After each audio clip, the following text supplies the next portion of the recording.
Welcome to The View on GU, the place to be for translating uro-oncology knowledge to action. Here are your hosts, Drs. Ali Khan Lalani and Christopher Wallis. Hello and welcome to The View on GU. I'm Ali Khan Lalani, joined by my co-host Christopher Wallis, and really happy to have a special guest today, Dr. Danny Heng, which many of you will know is clinical professor at University of Calgary and the head of medical oncology at the newly named Arthur J.E. Child Comprehensive Cancer Center. Gentlemen, welcome. I'll start with you, Chris. We're just ahead of the holiday season. What do you have on store for New Year's? I'm putting in my time. I'm on call up until the 22nd, so we'll be grinding it out in the hospital, and then I'm lucky enough to get some time to sneak away to Vancouver and hang out with my family. So looking forward to hopefully some West Coast powder as opposed to our East Coast slush.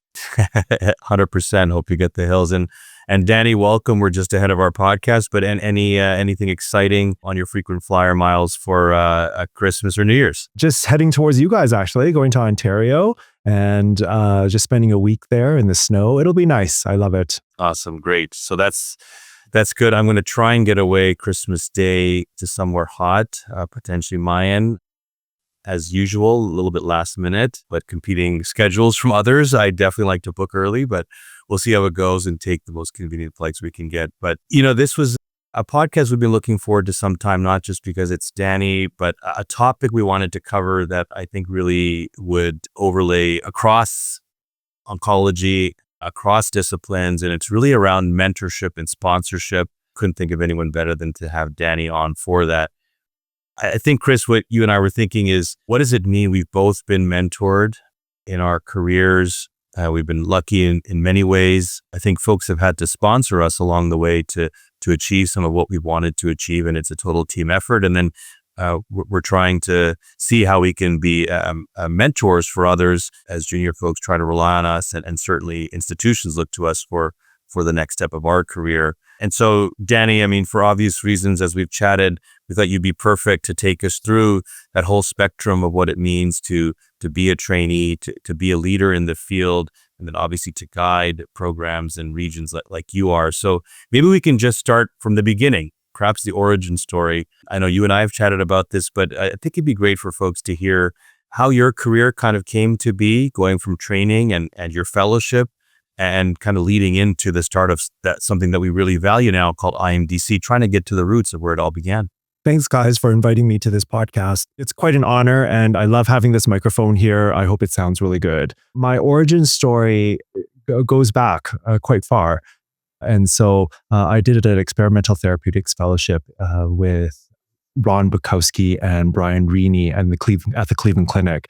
And Tony Schwery was there too, and he was a HEMONC fellow. And so we became friends, and after graduating, we decided to create something called the IMDC. So how the IMDC started was, it was Boxing Day, and there was a lot of snow.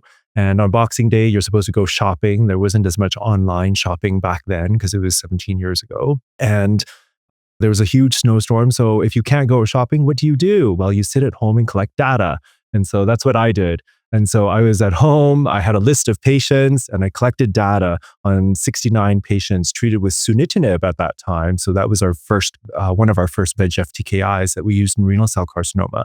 And then through that, we created our first publication showing that era by era, there was a doubling in overall survival with sunitinib compared to interferon alpha. And, in socialized medicine countries like Canada, where sunitinib was really expensive at the time. We didn't really fund anything like that, other than imatinib, for example. We really needed that OS, real-world evidence push to put it over the edge so that we could fund it. And so it was exciting to be a part of that. And then Tony and I combined data sets, got data sets from Toronto, Vancouver, Cleveland. These are all places that I visited through training and fellowship, and then combined them all together. And then we created the IMDC. The first 645 patients was published in JCO, and those are the IMDC criteria, the favorable, intermediate, poor risk criteria for metastatic patients. It kept building, and it was great to be able to keep building it. Now we have 16,500 patients in the IMDC. Now there are over 40 international institutions, 13 countries. We've trained over 25 fellows, and it's just remarkable to see the growth. And whenever I look back, probably the most exciting thing about my career was all of the different fellows that went through and all of the different fellows that had oral presentations here, there, poster presentations here, there. And that makes me so, so proud.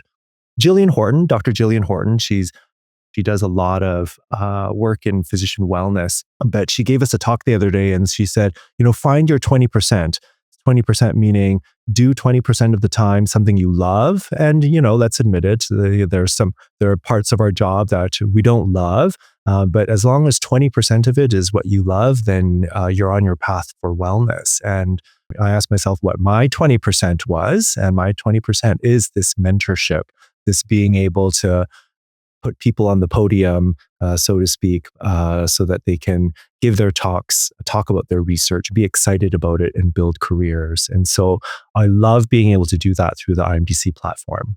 I think that's like such an awesome trajectory, because you talk essentially about growing this, starting just having finished your trainee phase, and then it's immediately gone from supporting your own career development to supporting the career development of so many others. And I wonder, to what degree was that sort of intentional? Like, did you have a vision for IMDC from the beginning to look like this, or the organic growth versus a very structured plan? Because I feel like for many of us early in our careers, the notion of having to commit to this long-term plan could be a little bit hard to carve out that trajectory. And I wonder, how much of this is pre-planned and very intentional on your part, and how have you sort of evolved as things sort of emerge on their own?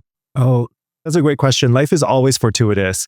And so I think I did want to create a database. I thought it was interesting to record the real world experience of what was happening. I didn't think that would be the biggest part of my career. It's always important to have some low-hanging fruit and high-hanging fruit, and juggling these things in your research career at the same time. I wanted to do clinical trials, and so I did. We enrolled in clinical trials, and then we did database stuff in the meantime, because that was low-hanging fruit, because that's something that you could do today as opposed to setting up a protocol for next year or 5 years from now. And it just turned out that this low-hanging fruit was actually a pretty big fruit, and other people saw the value in it. And I think what made it really successful was just that people saw the value in coming together to contribute to the IMDC, because the IMDC is all volunteer work. We don't pay people to collect the data from each institution. They volunteer their data to us. And I'm completely honored by that. But what that allows us to do is to ask big questions from a big database that we wouldn't otherwise be able to do at our own institution.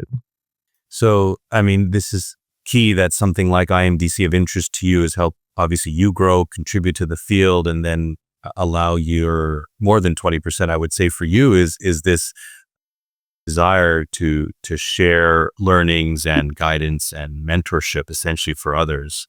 Part of it is that we all kind of internally become a control, where we're a mentee and we become a mentor. And then, you've taken that on, and then you have roles where you observe and might choose to hire folks. I think some folks might be interested in hearing your guidance and what your observations are, perhaps, and your take on what the makings, kind of the skill set of an excellent mentee. As folks, let's start with that are entering that role of being kind of a mentee, so to speak, and key markers as they grow and might even become faculty in your institution or elsewhere. Anything that really stands out as markers, skill set, traits that you really look for or want to see develop in the junior people around you? Yeah, I think with any relationship, you both have to want to be in it. And so a mentee would have to want to mentor, and likewise, and vice versa. I think a mentee is someone who wants to be something and needs something, and a mentor can help provide that, but help guide the person towards that goal. It's not the role of the mentor to decide what the mentee wants. It's not the role of the mentor to say, well, if I were you, I'd do this for sure. Why are you doing that? I think the role of the mentor is to be there, to be a sounding board, to actually see and hear what the mentee needs and wants and what their idea of a 10-year trajectory is, and then try to fashion that or try to direct them to someone who can help them fashion that to be successful. Mentorship has so many benefits because in terms of physician wellness, it improves wellness. It reduces burnout. There are studies on it. And there's actually a really good Harvard Business Review article written about mentorship in medicine by Sanjay Saint and Vineet Chopra in 2018. And it just kind of goes over how we as doctors can be mentors. Because let's face it, we work in a very high-paced environment that's very difficult, that's very stressful. And if that's all we saw all the time, I think it would be really hard to be well. But if you knew you had a group of people surrounding you as a team to work together, I think if you knew that you're mentoring people and that mentees have mentors for them, it makes our job a lot easier. So here in our division, for example, in Calgary, 12 of our junior faculty are paired formally with 12 senior faculty to have that mentorship relationship. It doesn't always work out, but at least there's some sort of start to the mentorship conversation, and you can decide for yourself, is this worth it for you? Do you want a different mentor or something like that? But someone to guide you through the process, through the steps of all of the bureaucracy here, and how to do research, and how to be known, and how to get your name out there so that people recognize you on the national and international stage. I think you're highlighting. I just wanted to quickly, I think that so much in there, Danny, pearls that stood out. I think the one thing for me is that necessary spark within. I think we all agree we either had that or want to see that in people we want to work with, and that kind of personal responsibility as a mentee, which is difficult to sometimes have that vision as to maybe what exactly you want to do or how that will look.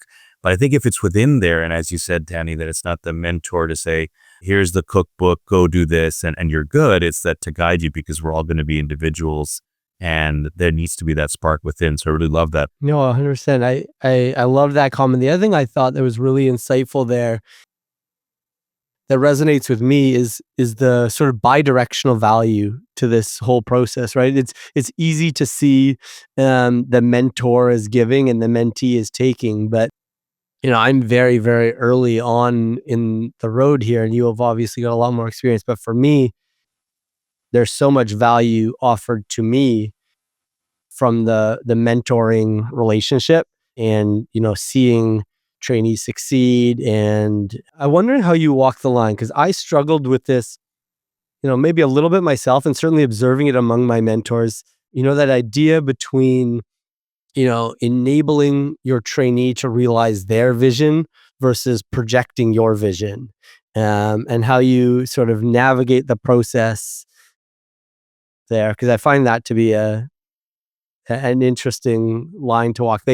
People come to you thinking that they want your experience, or maybe they even want to build a career like yours, but that isn't necessarily what they actually want, and helping to sort of tease out those differences. I think you find out along the way, we're all different people.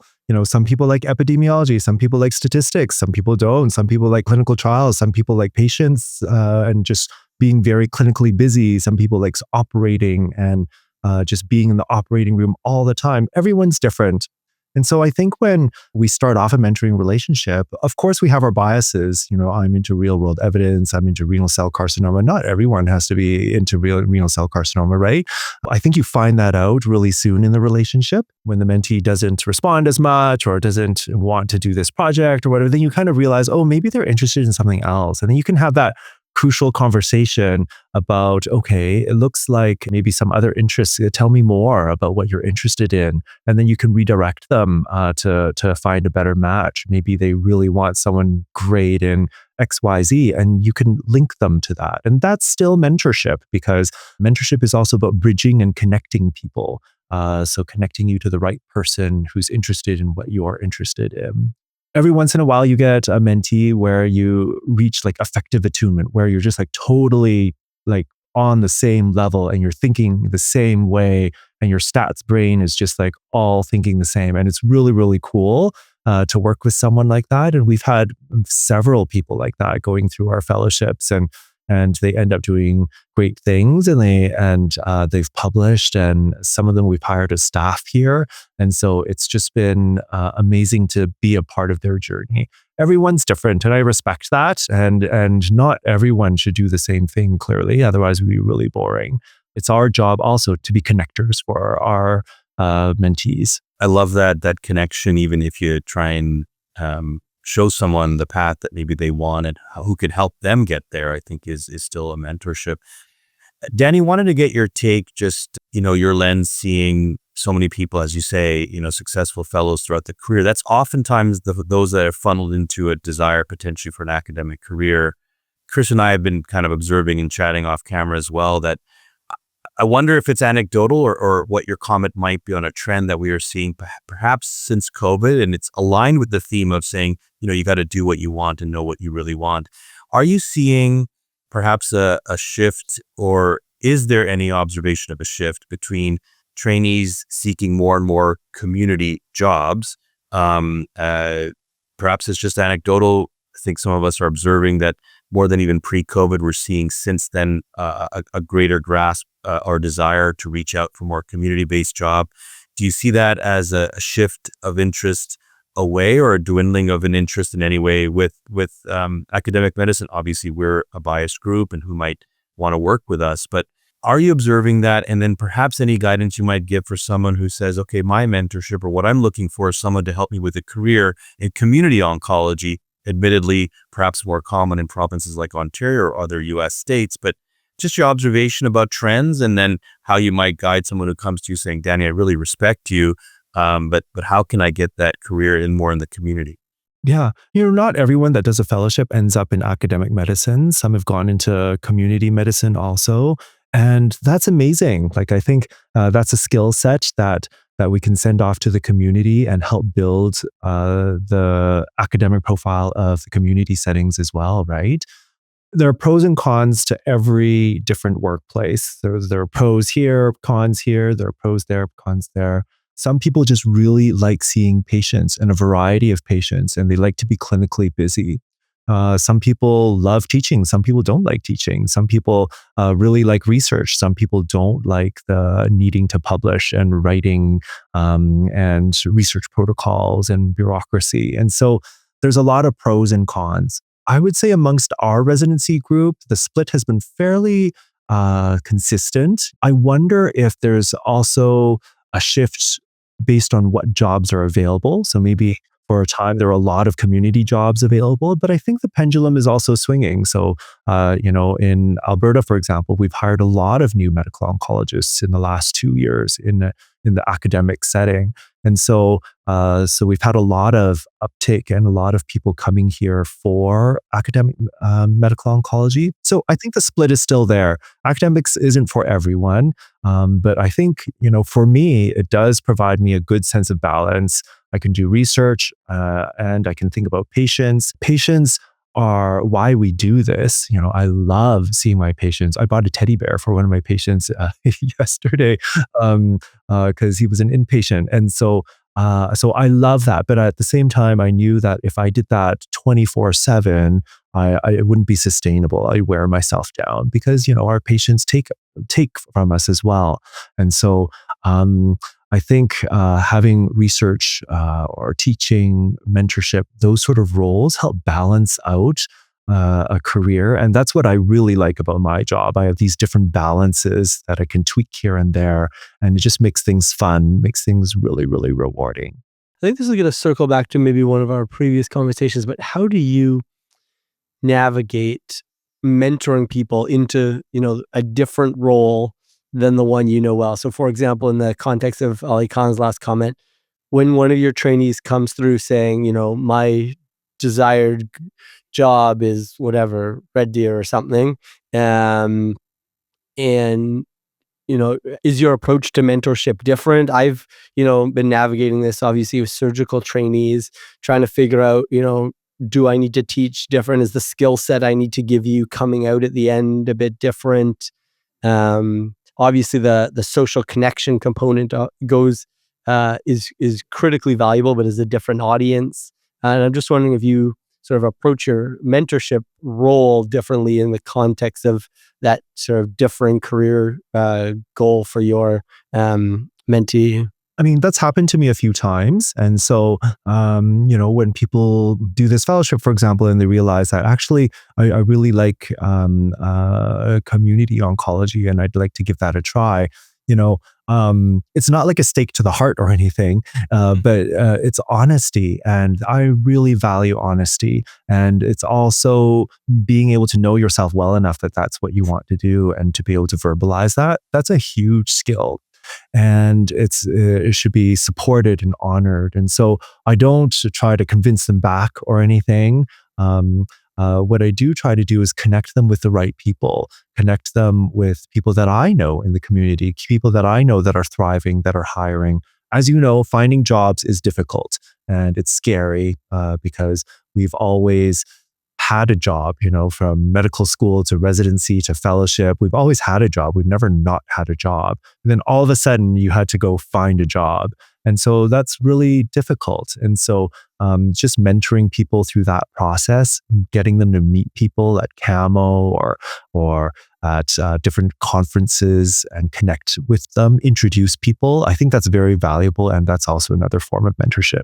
I was going to say that maybe leads to a bridge between, do you view mentorship and sponsorship differently? Like, how do you think about these roles in terms of, actively mentoring people versus putting people forward into, other venues, whether that's, an academic thing or, as you were just alluding to, maybe into, a job placement kind of setting. Do you distinguish those two, or is it all sort of one continuum for you? It's probably a Venn diagram. I think mentorship is probably a little bit easier. You're there, you're listening, sounding board, connecting, giving advice. That's mentorship. But sponsorship, I think, is a little bit more. It's sticking your neck out for someone. It's putting them up for a promotion. It's writing reference letters for them, putting them up for awards or nominations or big oral abstracts, stuff like that. And so it's harder, I think, sponsorship, but I think it's really important. And when you identify that person that you do want to sponsor, it's really exciting because you both connect and you both get to this level where you just want to keep building each other up. So even though, I might be sponsoring someone by sending them to the podium, for example, I get something out of it too, because I feel amazing watching them up there. And so I think it works both ways. And I think it improves wellness and balance for me. So sponsorship, although difficult, I think is really exciting. And when it works out, then it's fantastic. I agree. And I think I certainly have valued even the sponsorship from folks where I'm at the Juravinski McMaster, who have nominated or sponsored me for things that weren't my direct mentors and took a chance on someone that they didn't directly mentor or train for certain awards and options. So yeah, I definitely see that difference, and it can take a village to raise someone to get there. I might go a little bit off the path, and I want to go around the horn. I'll take the last answer for this, but I want to start with you, Danny. So you're in a position to mentor, hire, and obviously the key thing beyond recruitment is retaining people. Maybe top 3 things you look for when someone's applying for a job. You're a division head. It can be in their file, in their personality. It can be in the phone call you might make to someone who knew them. It doesn't have to be 3, it can be 1, but up to 3 things that you really want to see to hire someone to be in the sandbox you're in, noting that the reality is as people get hired in faculty, these are going to be people you work with and rely on, and it's kind of hard to, let's say, exit people out. I'll be polite about that. So what are you really looking for in your top 3 things? Chris, I want to come to you, and then, certainly I'll take the provision to take the last answer. But Danny, as I've given you some time to think about this, the top things you're really looking for in an applicant that may or may not have been in Calgary prior. All right. So, in Calgary, we're the Arthur Child Cancer Center. We're an academic center. So I looked for the first touch point being clean and good, with a nice CV that's presentable, that has research studies in it, evidence of research potential, be it through publications, grants. That being said, a lot of people are coming from a very junior position, and so they might only have one or two publications, and that's okay. I just want to see that there's potential to do projects and to do more. For us, it's a lot about fit. And so you could be the smartest person in the world. You could have, 100% on this and that. But if you're not a good fit, if you're arrogant, if you're mean, if you're backstabby, whatever, is that even a word? That's a no. And so we're really, really keen on fit. And then finally, your references. So I think it's really helpful for me to be able to connect with someone that I know that I'm comfortable with and ask them, hey, how's this person? What do you really think about them? And hopefully we get some positive answers there. So those are some of the three things that we look for doing this process. What a slick and thoughtful answer. Thank you, Danny, for that. I know it wasn't on our kind of planned list of topic items. It was just off the top of my head. It totally is. And I think our listeners and viewers will love that, because at the end of the day, Danny, this is real and probably very consistent, some through lines to what many people might be thinking around the world, really, when they look at faculty hires. Chris, your chance, so your future is to lead a surgical hiring department, or even currently nominating someone to be hired. What are you looking for in your context? Yeah, so I come at this from a slightly funny perspective as a relatively junior person, but as someone who sat on a few hiring committees so far. I think Danny, in his second point, essentially gave the antithesis of the stereotypical surgeon, which I think is just notable. I'm early enough on that I don't sit at the deciding table the same way that Danny does, maybe, but a bit of exposure. I think in our small fields, and we don't have big groups, being able to count on one another is so critical. You can't really have a weak link or the whole thing falls apart. And so that, it's a gestalt sense, and it comes from the interaction. And it also comes, I think, out of the references, that idea that this is someone that is, reliable, consistent. You're going to be able to count on, and you're going to be able to communicate with them as well. So I feel like sometimes in academic medicine in particular, we can end up a bit siloed, and people who hide in their silos, I think, make it harder for the whole team. And so people who are good at that open communication, I think, really integrate well into the teams. And we bring someone new on board, and you're trying to make sure that they get up to speed with the group dynamic and how sort of local practice rolls out. That openness and communication is just so key to that successful launch, I think. And I think that goes across fields as well. Right? It's not a surgeon thing or a med-onc kind of thing. I do think communication, because at the end of the day, oral written communication is part of your notes, is part of how you write. It's going to be important. So seeing something tight on that is good. I agree with you in all the soft skills. We want to see someone take the time to communicate with their patients. So they're going to need to communicate with kind of colleagues well. I would probably say along the lines of what you said, Danny, but it's also a training environment / person that you can kind of reach out to and trust. There is some brand recognition. It's not to get too much into the same few places, because that can evolve as their faculty evolves. You might have a new mentor come, and then it's a new place where someone might want to train. But I do think a little bit of an established place where people can take perhaps there's a bit of a financial hit being a fellow. It is going to be at the top of the totem pole in the sense that your exams are done, but at the same time, it will be the best time to kind of do that.